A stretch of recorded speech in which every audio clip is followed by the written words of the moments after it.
Hello guys, welcome to channel myself Ashish from SMS Jaipur. और guys अब अपन आ गए हमारी समरी वाली वीडियो पे, जो कि बहुत इंपॉर्टेंट है। ठीक है, अब देखो हो क्या रहा है। अभी मैंने आपको जो इंपॉर्टेंट क्वेश्चन थे दोनों कवर करा दिए। ठीक है ना, एक्रोमेगाली, लेवल और एंडॉर्फ और एक्रोमेगाली। ठीक है ना, अब यार होता क्या है, मैंने आपको सब पढ़ा दिया। ठीक है, जैसे कि अभी आपने पिछली वीडियोस में देखा, फिजियोलॉजिकल इफेक्ट्स देख लिए, रेगुलेशन, एबनॉर्मल सेक्रेशन, डॉर्फिज्म, जायंटिज्म, एक्रोमेगाली। अब अपन देखेंगे समरी एंड क्लिनिकल क्वेश्चंस।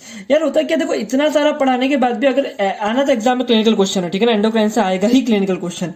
ठीक है, मतलब और भी आ सकता है टॉपिक, लेकिन क्लिनिकल तो बनता ही है। ठीक है ना, एक अच्छा सा केस स्टडी बनेगी, क्लिनिकल केस स्टडी।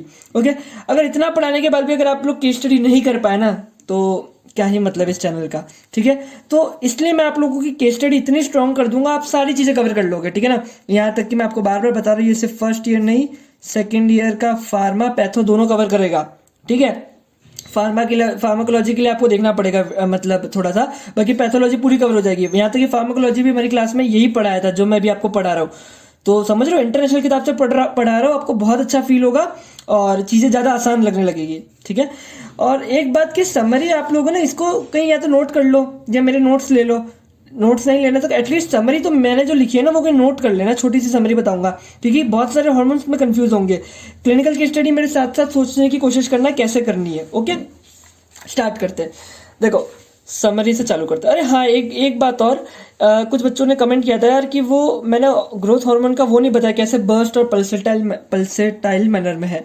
देखो यार, ये है प्लाज्मा ग्रोथ हार्मोन का कंसंट्रेशन और ये है टाइम, जैसे जो भी टाइम चल रहा है। ठीक है ना, तो ग्रोथ हार्मोन कुछ ऐसे निकलता है।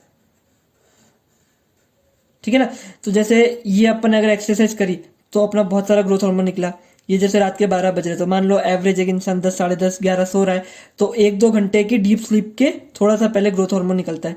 तो इस तरीके से ये ऐसे बर्स्ट में निकलता है, जबकि जो सोमेटोमेडिन है वो कंटिन्यूस रहता है, प्रोलॉन्ग रिस्पॉन्स उसका। ओके, तो ये चीज थी, ये एक्स्ट्रा बताना रह गया था, बता दिया मैंने। ओके, देखो समरी में अगर अपन देखें तो देखो सबसे पहले ग्रोथ हार्मोन अगर कोई पूछेगा तो आप बताओगे, कोई भी कहीं भी पूछे, सबसे मेन काम इसका है बोन एंड मसल ग्रोथ।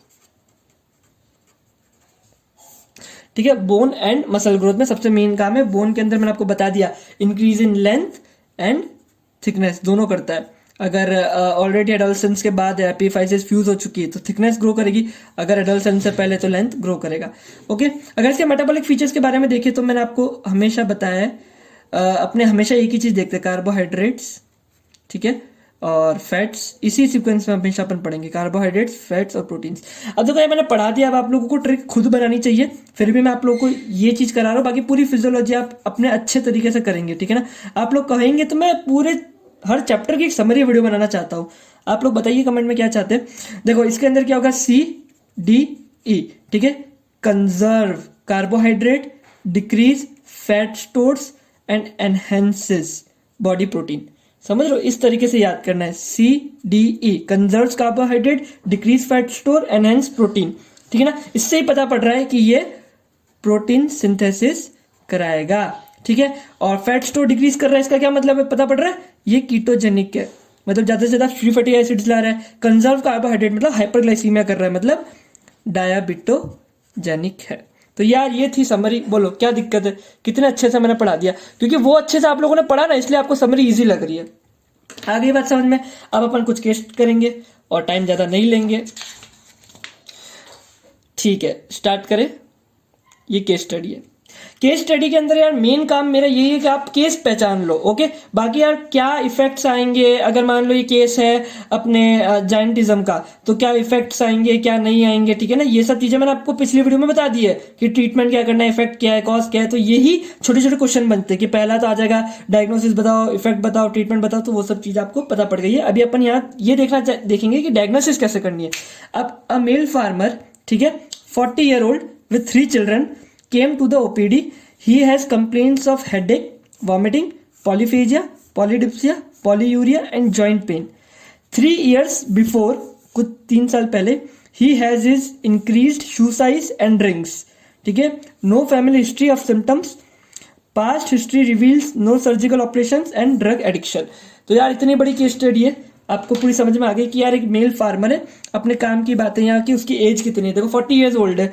ठीक है ना, मेन जो चीज अपन को दिख रही है वो ये है कि उसका शू साइज इंक्रीज हुआ है, ठीक है, शू साइज इंक्रीज हुआ है और उसकी रिंग्स इंक्रीज हुई है, मतलब हाथ और पैर थोड़े से बड़े हुए, large hand and feets. Okay, polyphagia, polyuria, polydipsia, ये किस चीज को रिप्रेजेंट करते हैं? डायबिटीज मेलाइटस, ठीक है। इसका मतलब 3 साल पहले इसकी ये दिक्कत थी और अभी इसको डायबिटीज है, ठीक है।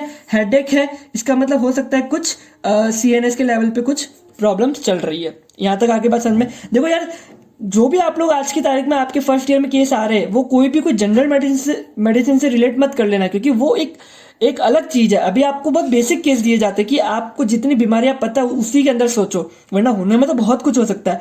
तो अपन फर्स्ट ईयर या सेकंड ईयर के अकॉर्डिंग ही सोचेंगे। इनकी शू साइज एंड रिंग्स, इससे पता पड़ रहा है कि ग्रोथ हार्मोन ज्यादा है। पहली बात, ग्रोथ हार्मोन ज्यादा है, और ग्रोथ हार्मोन ज्यादा होने के बाद हुआ है डायबिटीज मेलाइटस, ठीक है ना। इससे देखो साइज बढ़ रहा है, इसका मतलब बोन ग्रोथ ज्यादा हो रही है, ठीक है ना।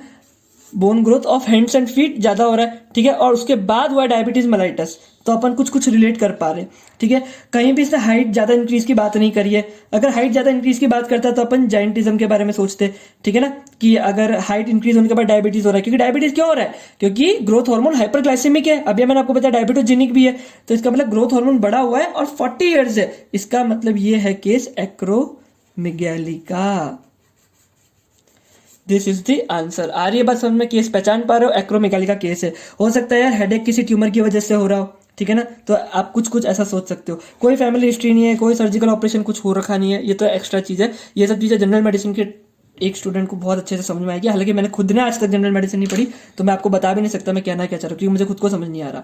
लेकिन फर्स्ट ईयर सेकंड ईयर के अकॉर्डिंग ये बेस्ट केस स्टडी है। ओके, तो एक्रोमेगाली। अब यार एग्जाम में एक्रोमेगाली आ जाए, ठीक है, तो अब कुछ भी पूछ सकता है कि भाई पहले तो डायग्नोसिस बता दो, आपने एक्रोमेगाली बता दिया, फिर आप बोलो वो पूछ सकता है कॉजेज बता दो। ये सब मैंने आपको पढ़ा दिया, कॉजेज, इफेक्ट, ट्रीटमेंट बता दो, और क्या डायग्नोस्टिक टेस्ट करोगे ये बता दो, समझ रहे हो। तो अभी मैंने आपको वैसे एक बार एग्जांपल देता था। देखो कॉजेज आ गए तो आप क्या बताओगे कि भाई कोई ट्यूमर हुआ, एसिडोफिलिक ट्यूमर कह सकते हो, ठीक है ना। इफेक्ट आपको पता है मैंने, large hands and feet, membranes increase होगा, फ्रंटल बोजिंग, और क्या पढ़ाया था, प्रोगेंथिज्म मतलब लोअर जो आगे आ गया, ठीक है ना, इस तरह के। टंग एनलार्जमेंट, हिपेटोमेगाली, किडनी एनलार्जमेंट। ट्रीटमेंट क्या है? सर्जिकल रिमूवल, रेडिएशन से ठीक कर सकते हो। अच्छा, कभी कुछ आता है डायग्नोस्टिक टेस्ट क्या है? अब कोई जो बहुत अच्छा अगर क्वेश्चन पेपर बनेगा तो सामने वाला ये भी पूछ सकता है कि और क्या डायग्नोस्टिक टेस्ट करोगे। तो आप सोच पा रहे हो? चलो बताओ क्या करोगे, सोचो यार। कुछ नहीं है, मैंने सब पढ़ा दिया। ब्लड के आप बोलोगे कि ब्लड टेस्ट कर सकते हैं, किसके लिए? ग्रोथ हार्मोन के लिए, और IGF के लिए, इंसुलिन लाइक ग्रोथ फैक्टर, क्योंकि देखना पड़ेगा ना सोमेटोमेडिन C का क्या लेवल है। तो ये सब चीजें एक्रोमेगाली के लिए एक डायग्नोस्टिक टेस्ट बनेंगे। और कुछ बायोकेमिकल टेस्ट कर सकते हैं जैसे OGTT, क्योंकि यार डायबिटीज है। तो अब पॉलीफेजिया, पॉलीडिप्सिया ये सब है, तो अपन को ये भी तो प्रूव करना है कि इसको डायबिटीज है, तो ओरल ग्लूकोज टॉलरेंस टेस्ट कर सकते हैं। और जो बहुत अच्छे से पढ़ा होगा वो और क्या सोचेगा, विजुअल फील्ड डिफेक्ट आ सकते हैं, विजुअल फील्ड टेस्ट कर सकते हैं। अगर मैंने आपको बताया था, याद करो तो, कि अपनी जो पिट्यूटरी है, ठीक है ना, उसी के आगे क्या है? ऑप्टिक काइज्म, ठीक है, ठीक है, ये अपनी हाइपोथैलेमस, ये ऑप्टिक काइज्म हो गया। यहाँ पे अपनी थी मैमलरी बॉडी। तो अगर कुछ ट्यूमर्स यहाँ पे जनरेट होता है तो ये ऑप्टिक काइज्म को भी इन्वॉल्व कर सकता है, तो विजुअल फील्ड टेस्ट कर दो। तो इस तरह की जनरल बात है। होप आपको आगे की स्टडी आई समझ में। बताओ यार मजा आ रहा है कि नहीं? सॉरी, ईयरफोन पहन रखूंगा आप लोगों ने, सॉरी, हाँ सॉरी, गलती से ज्यादा जोश में आ गया। मजा आ रहा है ना यार? चलो नेक्स्ट देखते हैं। केस स्टडी तो इतनी कराऊंगा मैं आपको, आपके मतलब बोलोगे यार एंडोक्राइन पढ़ो तो आशीष से पढ़ो। चलो, 20 ईयर ओल्ड मेल, ठीक है, 20 ईयर का है, was evaluated with short stature, ठीक है। He was born in a breech presentation. Breech presentation का क्या मतलब होता है? देखो यार आपके काम का नहीं है, गायनिक का टॉपिक है ये। गायनिक के अंदर जैसे कि जनरली अगर बेबी की नॉर्मल डिलीवरी होती है तो हेड पहले आता है, लेकिन ब्रीच प्रेजेंटेशन में क्या होता है, बेबी के हिप्स और लेग्स पहले बाहर आ रहे हैं, समझ लो। तो he was born in a breech presentation.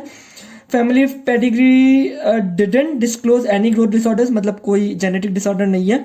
The physical examination reveals a young, upon physical examination करें तो क्या पता पड़ रहा है, young appearing man with normal body proportion, with normal body proportion. His genitalia show stage 1 and 2 development. His bone age was 10 years old, but he is 20 years old. Dramatic acceleration of the, यार ये extra line है ठीक है ना, ये मैंने case study में लिखी दी थी तो मैंने लिख दी, बाकी ये कोई नहीं लिख के देगा आपको फर्स्ट ईयर में।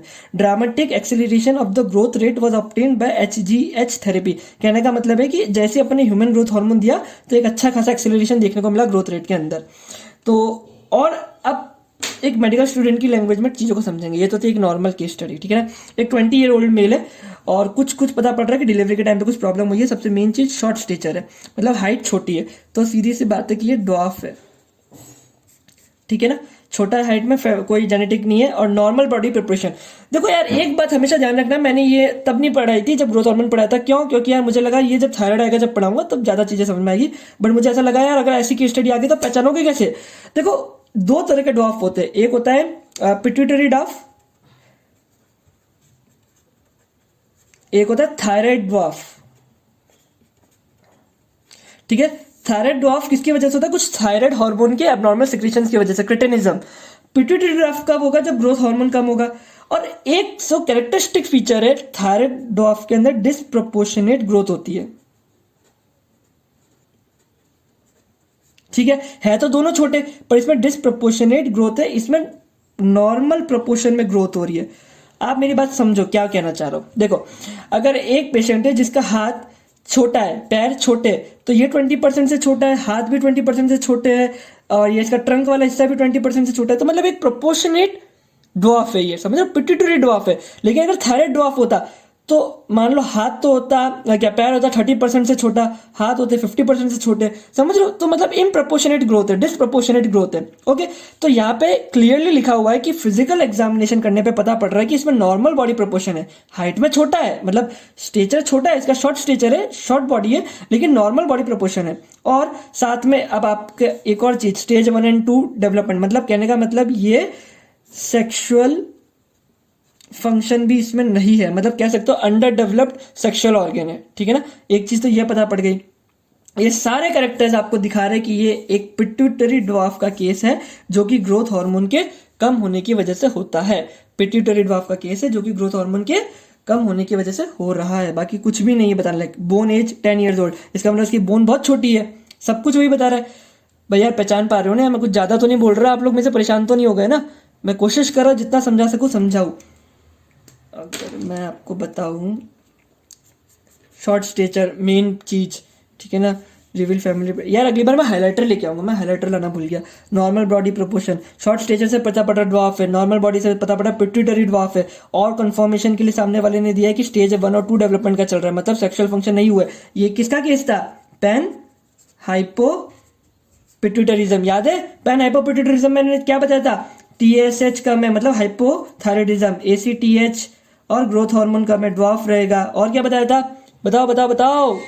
FSH एंड LH कम है मतलब सेक्सुअल फंक्शंस कम है, अंडर डेवलप्ड ऑर्गन से। तो ये भी चीजें लिख दी, बोन भी लिख दी, क्लियर। अगर इसके अंदर आ जाएगा इफेक्ट्स बताओ, कॉज बताओ, ट्रीटमेंट बताओ, मैं सब आपको बता चुका हूँ। मेरी वीडियो को प्लेलिस्ट के अकॉर्डिंग देखे सीक्वेंस में, ठीक है ना। हाँ थक गया यार, मानता हूँ ग्रोथ हार्मोन पढ़ाई में टाइम लगा, लेकिन अब एक भी क्वेश्चन आपका रुकेगा नहीं, ये मेरी गारंटी है। सो गाइस इस वीडियो में इतना यार, लाइक कर दो यार, ताकत आ जाती है आशीष को। और शेयर करोगे आप लोग यार, मुझे प्रॉमिस करो आप लोग शेयर करोगे, करो प्रॉमिस, कमेंट में जाके करो बच्चों, करो। नहीं करोगे मुझे मालूम, आप नहीं करते हो कमेंट। सो गाइस इस वीडियो में इतना यार, मिलते हैं अगली वीडियो में, तब तक के लिए बाय बाय, जय हिंद जय भारत।